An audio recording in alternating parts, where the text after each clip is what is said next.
Bonjour tout le monde.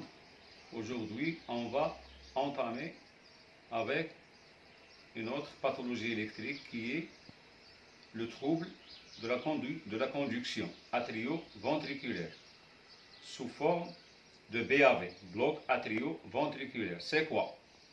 C'est une interruption soit partielle, soit totale de la conduction électrique due à certaines pathologies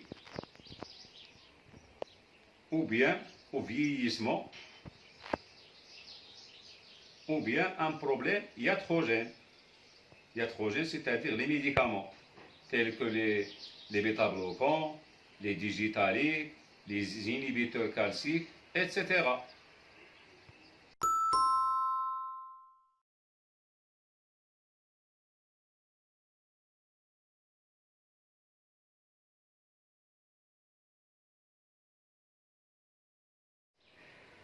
Comme je vous ai dit, nous allons enchaîner avec le bloc atrio-ventriculaire, communément appelé sous l'abréviation BAV. C'est une interruption partielle ou totale de l'influx électrique qui passe du nœud sinusal vers le nœud atrio-ventriculaire, vers le faisceau de His. Donc le problème sera à ce niveau-là. Je ne vais pas parler du BSA. Je vais parler seulement du problème atrio-ventriculaire, problème hissien ou intranodal. Il y a trois formes de BAV. Aujourd'hui, nous allons voir le BAV du premier degré. BAV du premier degré. Vous voyez ici un tracé normal avec l'onde P, Q, R, S et l'onde T. Ce qui nous concerne dans le BAV du premier degré, c'est l'espace PR. L'espace PR. C'est ça l'utilité de la valeur millimétrée des ondes que nous avons déjà étudiées. Nous avons dit que l'intervalle PR, c'est 0,20 secondes, ou bien 5 mm, ou bien 5 petits carreaux, ou bien un grand carreau.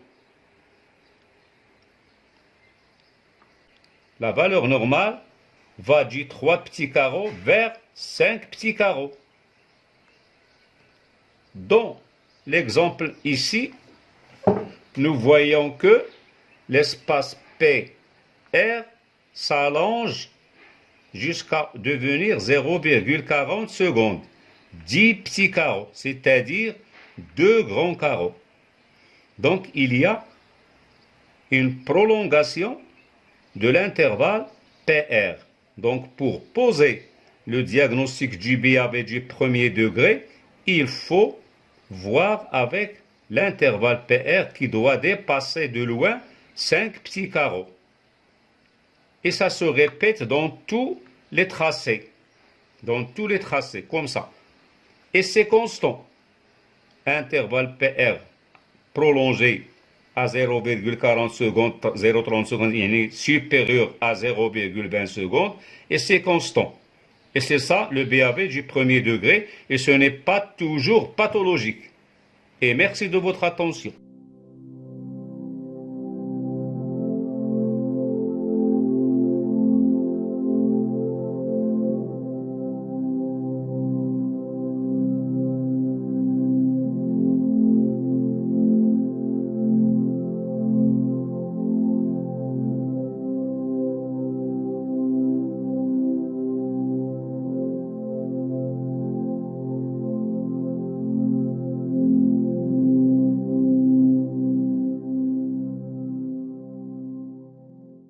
Nous allons enchaîner avec les BAV. Nous avons fait le bloc, le BAV du premier degré. Maintenant, on va passer au BAV du deuxième degré. Et le BAV du deuxième degré se compose de deux exemples. Il y a le mot bits 1 et le mot bits 2. Aujourd'hui, on va voir seulement le mot bits 1. Comment savoir quand on est devant un BAV du deuxième degré sous forme de mot bits 1? Vous allez voir un allongement progressif de l'intervalle PR. Vous voyez cette distance, elle n'est pas équivalente à celle-ci. Non plus n'est pas équivalente à celle-ci. Donc, allongement progressif de l'intervalle PR, alors que dans le BAV premier degré, c'est un allongement qui est constant. Il ne varie pas, il ne change pas. Ici, il change. Mais il y a une observation ici. Qu'est-ce que vous voyez ici? Vous voyez QRST, une onde P, mais qui n'est pas suivie du complexe QRS. Donc, une onde P qui n'est pas passée dans les ventricules, qui n'a pas donné lieu à une contraction ventriculaire.